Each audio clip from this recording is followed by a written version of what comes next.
Life update for those who care. I just took my house off the market and I'm going to tell you why.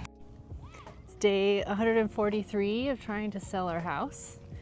And everybody's saying it's the price. It's not the price. So this is day 101 of our house being on the market. It's been frustrating to say the least. During the first month, we did get an offer, but it was over 100 grand below our asking price. And if you know me, you know that we've been trying to sell our house for a couple months now. We thought it would fly off the market. We've adjusted the price. We switched realtors and it went pending within a few days. But we are so much about pricing something is about getting it in front of the right people at the right time. The people who are looking for that thing that you have. All right, guys. So sellers are struggling all throughout the United States, especially here in the Arizona real estate market. Our inventory is up 40% year over year. Demand is at its all-time low. You got to go back to like 1995 to hit those numbers. And the worst thing is that we have an increase of population of 25%. So even with that many people here in the United States, we still have a huge decrease in demand. This is a total buyer's market. Now, we just also got an update that purchase contracts cancellations are up to 15%. Now, when you start looking at all these different numbers, it shows a pattern and it tells you a story. It tells you what's going on in this market, right? And you just got to listen to the market if you're thinking about selling your house. You can't just be expecting to get what your neighbor got a couple years ago. It's day 143 of trying to sell our house. And everybody's saying it's the price. It's not the price. When we originally listed it, our price was fantastic and we've lowered it 3 more times since then, right? It would be ridiculous to lower it anymore. I mean, we've only been in this house for 2 years and we're getting pretty close to like our purchase price at this point. And other houses around us have sold, but just not many because of the price range we're in. It's probably the marketing. So what we're doing this week is completely redoing our whole listing, professional photos. Now, it's natural for sellers to say that it's not the price. And when you talk to sellers, 8 out of 10 are always going to say, no, it's not the price. You're not having it priced right. Now, before you start lowering the price, you got to look at a couple other things first, which we'll talk on this video. So that way, if you're thinking about selling your house, these are things you want to look at before you do so. Or if your house fell off the market, it expired, you got to look at these things too. Or if your contract got canceled, these are things you can also do to help you avoid, making your house look bad when you get back into the market. Now, great news, this lady actually sold her house, and guess what? It was the price. Well, that's exactly right. I mean, price was always a factor, but the main problem was the agent that we had wasn't offering any pricing guidance, wasn't helping us price correctly at the right time, didn't have any strategy for pricing, and wasn't doing any of the other things that our current agent did to actually get the house sold. So of course price matters a ton, and I've always said price is a factor, but the biggest problem was actually the agent standing in our way, keeping us from pricing correctly and getting our house sold. Now, as you can see, it's not always the price. Sometimes it's a bad realtor, it's a bad strategy. So at first on the video, she would say that, she wasn't priced high, that they already did some price adjustments. She didn't feel like it was the price, it was the marketing. Now she's blaming the realtor. Obviously, I don't know her situation. I don't want to just talk bad about this realtor, but it does sound like he didn't really have a strategy. And to be honest, a lot of realtors are just winging it. They are just dropping price based off hoping. I mean, I've seen people drop the price $1,000. I mean, in this market, that's going to do nothing. I mean, that's really not going to help you. So there has to be a strategy. You have to get a realtor that actually knows how to do research. To be honest, now there's so much information out there. There's so many websites that are providing all these statistics we need to really understand what's going on in that specific neighborhood. As long as your realtor knows how to do that, then they can actually create a strategy for you. Now, a couple things that I see in this market is that if you price a house too high, the buyers that are looking, they're comparing your house to other homes in that area within that price range. Now, if they're looking at communities next door, they have more amenities, they're nicer, the houses are bigger, they have a pool, things that your house doesn't have, and you're competing against that house, you're gonna go with the other house rather than your house. Houses are still selling, guys. Just because your house is not selling doesn't mean that nobody's buying homes. Houses are still selling. It's just that your house is not selling. Life update for those who care. I just took my house off the market and I'm gonna tell you why. Before I get into this, I wanna make sure that I mention I am not an expert. I'm just talking about what I've seen in my neighborhood, okay? I listed my house 23 days ago, and at the time, there were only 2 houses for sale. Both of them had been sitting on the market for a little over 30 days. As soon as I listed, 4 more houses for sale, including my neighbor. And since then, there's been 2 more. I don't like competition, so I took my house off, but that's not the only reason. I started going just a little bit outside of my neighborhood to see how long those houses were sitting. 75 days, 89 days. Your girl know how to take a hint. If houses are not selling and they're sitting, I'm not about to have the house on the market right now. It's just not a good time, obviously. So I started doing some research because I'm thinking I can't be the only person going through this. I ended up finding this article.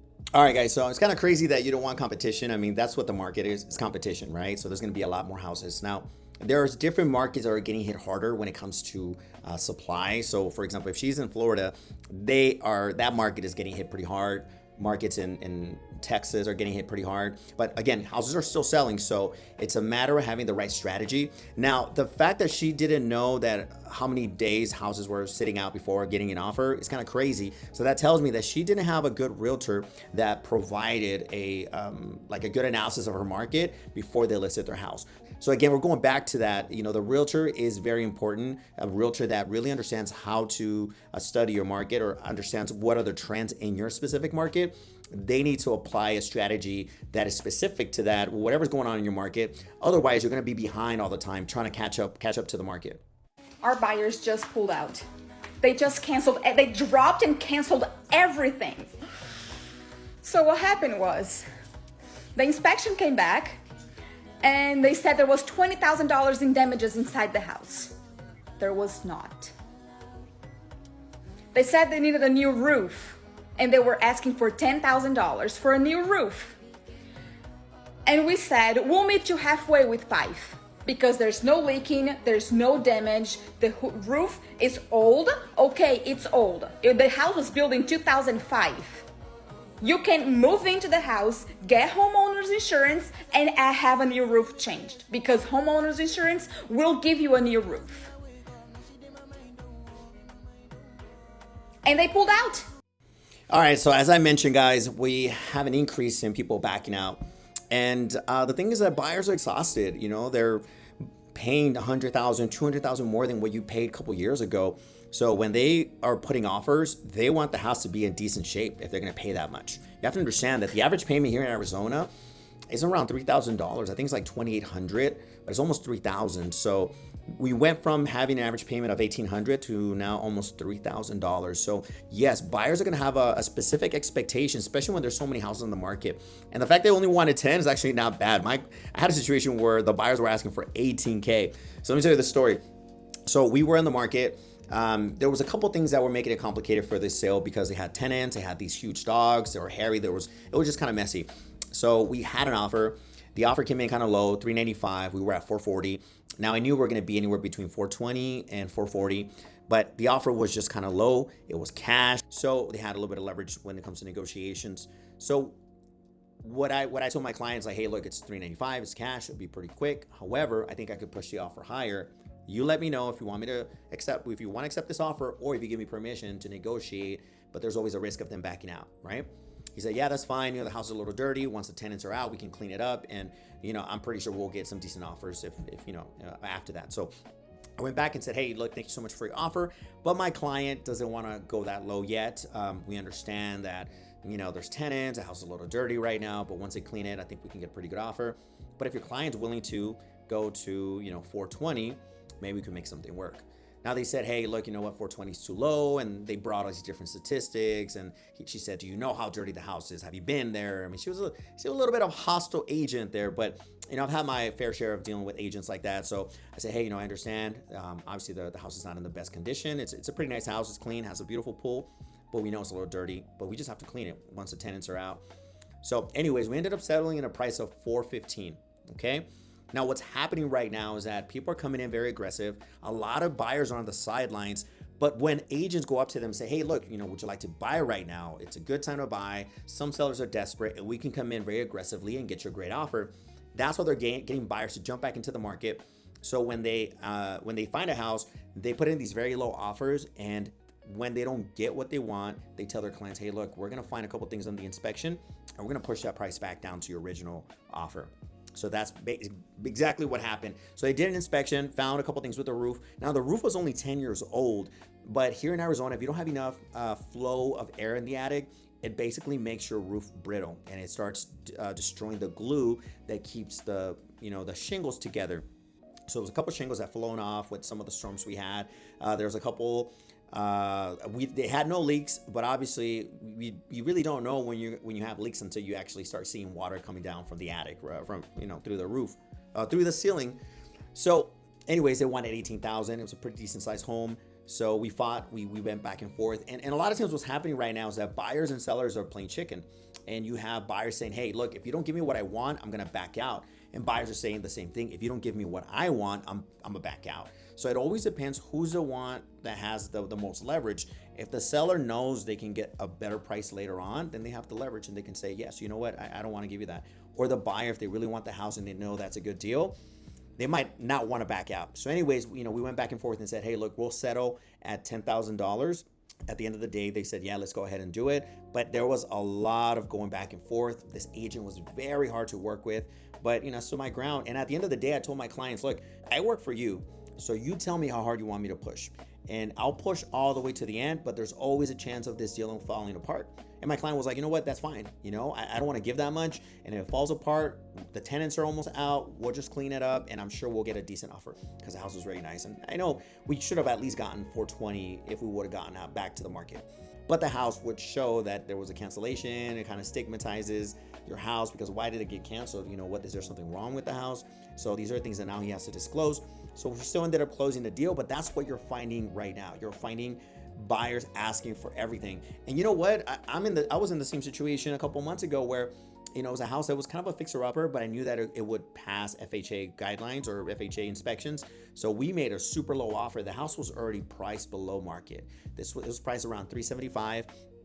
I would say ARV, which is after repair value, would be around $450, but it was in pretty bad shape, which is outdated. It was just dirty. So we came in at $350 with 4% concessions, and we got everything. This lady didn't fight back at all. She didn't try to negotiate, higher offers, and it kind of sucked for their clients. But I don't represent their client. I represent my buyer. So this is day 101 of our house being on the market. It's been frustrating to say the least. During the first month, we did get an offer, but it was over $100,000 below our asking price, and we kind of scoffed at it and turned them down, thinking we would wait because it was only, the first month. So now here we are, day 101, and we have not had any offers since then. So we're kind of second guessing ourselves if we should have accepted that first offer, because we have. Man, I see this all the time. People that get a low ball offer or, an offer that they see as too low, and they would still cover their mortgage. It would give them some equity back, some money to put a down payment on the next house that they're buying, and they reject it just because they've only been on the market for maybe a couple days, a couple weeks.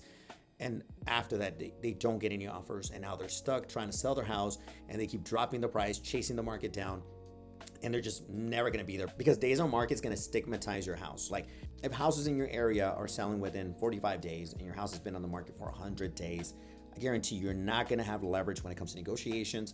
Buyers are going to look at your house like, well, what's wrong with that house? Why haven't they, gotten a good offer?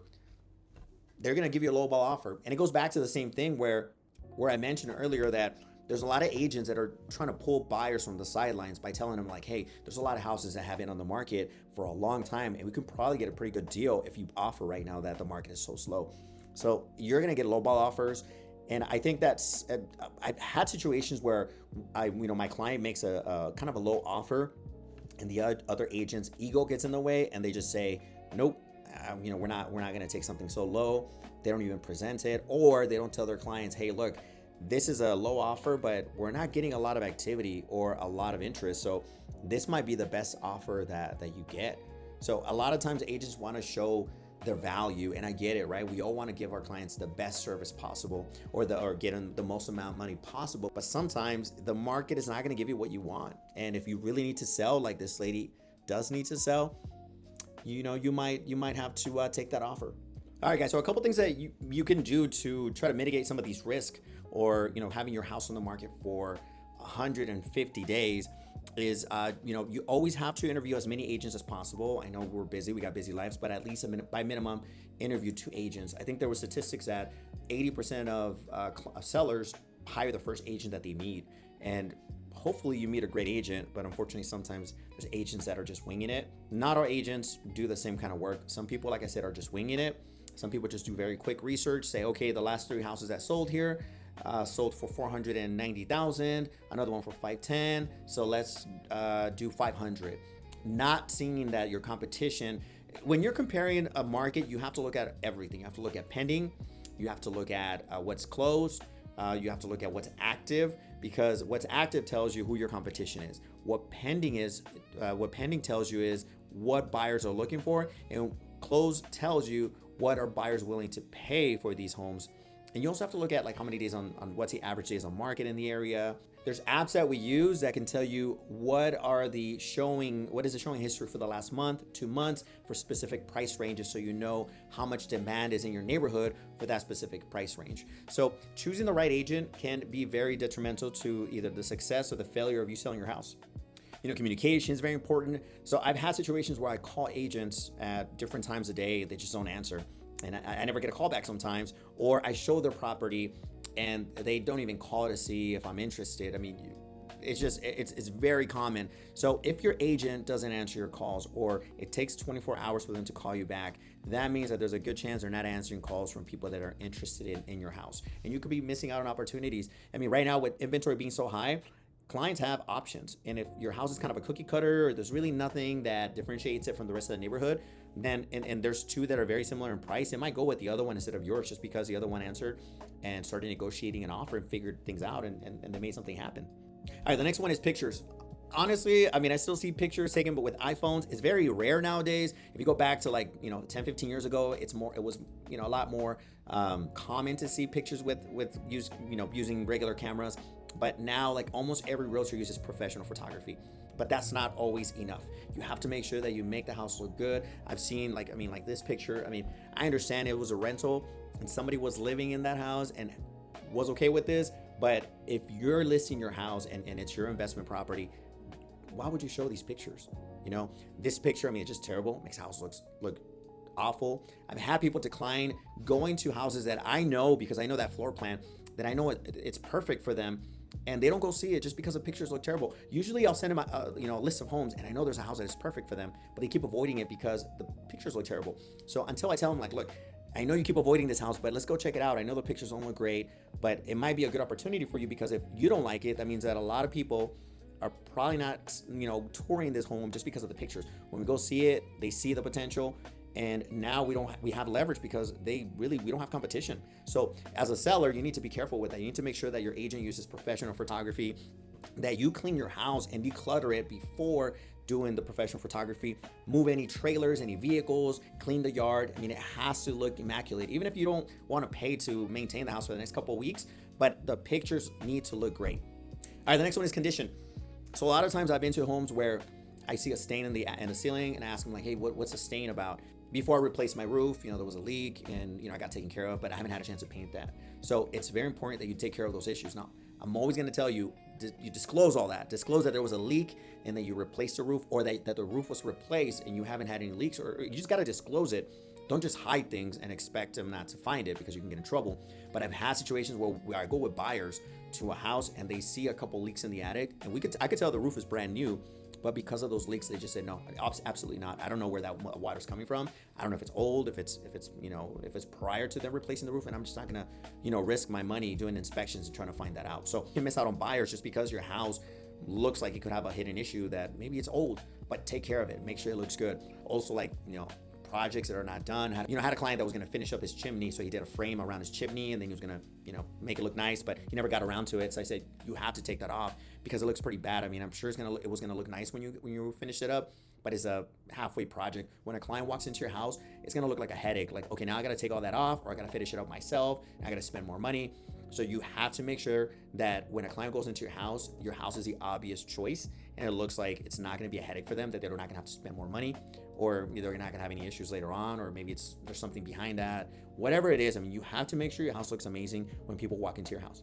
All right, the next one is making your house show ready. I know it's very annoying and it's a headache, and it can be pretty tough when you have like little ones, you have pets, and you want your house to look amazing, and you know, you got work, you got school, you have to run out of the house, but try to leave the house as show ready as possible.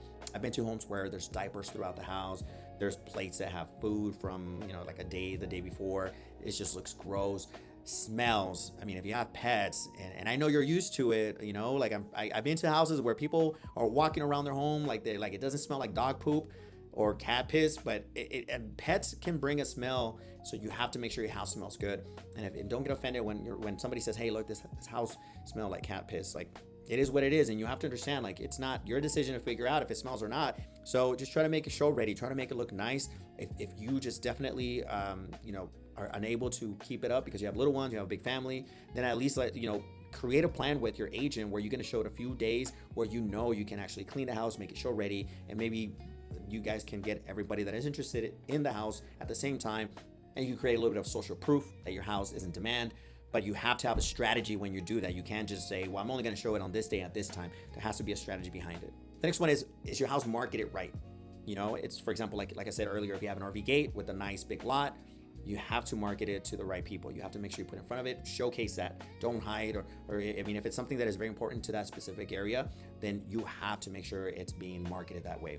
Or like if you have solar panels that have been paid off, or if you're willing to pay it off, then yes, you know, you have to make sure that is on the listing, because if people look at the pictures and see that they're solar panels, but it doesn't say that you're paying them off or that they've been paid off, they're gonna see it as a liability. I know that solar panels can be a great benefit, but there's so many bad companies, so many companies that are filing bankruptcy that are not gonna provide maintenance to those solar panels, and they get pretty expensive. So you have to make sure that you are making your house look like the obvious choice. Now, if you've looked at all that, so let's say you have your house listed and you looked at your pictures, you look at your description, you know, the agent did a lot of homework, he's doing his job, still not selling, then you have to drop your price, because it's most likely being overpriced, especially if you're getting close to the average days on market and you haven't received an offer or you haven't had any showings lately. You have to look at price, and not just drop your price, but it has to be an educated decision. You have to look at all the data and make sure that you're dropping the price. And I would, again, you have to have a strategy behind everything. You can't just drop the price and hope somebody comes in. If you're gonna do a decent price drop, then I would do it closer to the weekend, so you can do it at an open house. All right, so let's say now you got an offer and you're gonna take the house off the market, but you're scared that, you know, they might cancel, and your house might go back into the, you know, the market and showing that it was canceled, and people are gonna question it, and you're gonna get all these lowball offers. What are the things you can do to mitigate some of that risk of going back into the market showing that it was canceled? Doing a pre-listing inspection, because if you do a pre-listing inspection, you can take care of some of these major things that they might want a full $18,000 credit. So let's say you do an inspection and you find out there's a couple shingles missing, that some of these shingles are a little brittle. You can have them replaced. Again, just have to make sure you disclose it, all these things. We can have them replaced before the inspection. If there's a couple electrical issues, take care of those before the inspection, so that when you actually get an offer and the buyer does an inspection, they don't freak out that the house is terrible. Or at least they don't have all this huge leverage to try to get you to drop your price. Now, another thing you can do is have your agent, or make sure that your agent has a plan on how to vet every buyer. So for example, like if they get an offer and it's going to be financed with conventional FHA, that they call and they make sure that this is a pretty strong buyer. Ask questions like, you know, what if the house isn't appraised? Do they have any funds to cover the difference? Do you foresee any issues that we can, you know, take care of ahead of time, or that could bring up any issues, you know, with us not being able to close the deal? Obviously, they're going to be limited on how much information they can give you, but these are questions that are very important, and that, you know, sometimes you can see some red flags and make a decision if you want to really go with that offer or not. And another thing that I've been doing is that if I get a low offer and, you know, we negotiate, push the price higher, and I'm kind of worried that when they do an inspection, they're going to try to come back lower and try to bring the price back down to the original offer, I let them know, hey, look, my client's not going to do any major repairs, any major credit. So before we go forward, talk to your client and make sure that they're okay with that, because that puts it in their mind that, hey, look, you know, if I was planning on coming in a lot lower later, then maybe I'll just cancel ahead of, maybe I just won't go any further with this offer and I'll just back out and, you know, I'll go to the next house. But if that's not their plan, then at least you're planting a seed that you're not going to be, you know, giving all these huge credits or replacing, you know, a bunch of things, so that they understand, you know, what to, or at least they know what to expect. Another thing I've been doing to avoid, you know, going back into the market and showing that the transaction got canceled is always countering with the terms that you're going to leave the house on the market until after the inspection period. So that way it's not showing that you went back into the market and, you know, people try to lowball you or try to think that they have a little bit more leverage. So actually I had that happen to me. We had an offer and, you know, we were going through the inspection period, things came up and they ended up canceling. So I hadn't changed the status. Then, you know, we did a price drop, we got a bunch more buyers and we got a really good offer. And I did the same thing. I said, hey, I'm not changing the status until after we do the inspection period.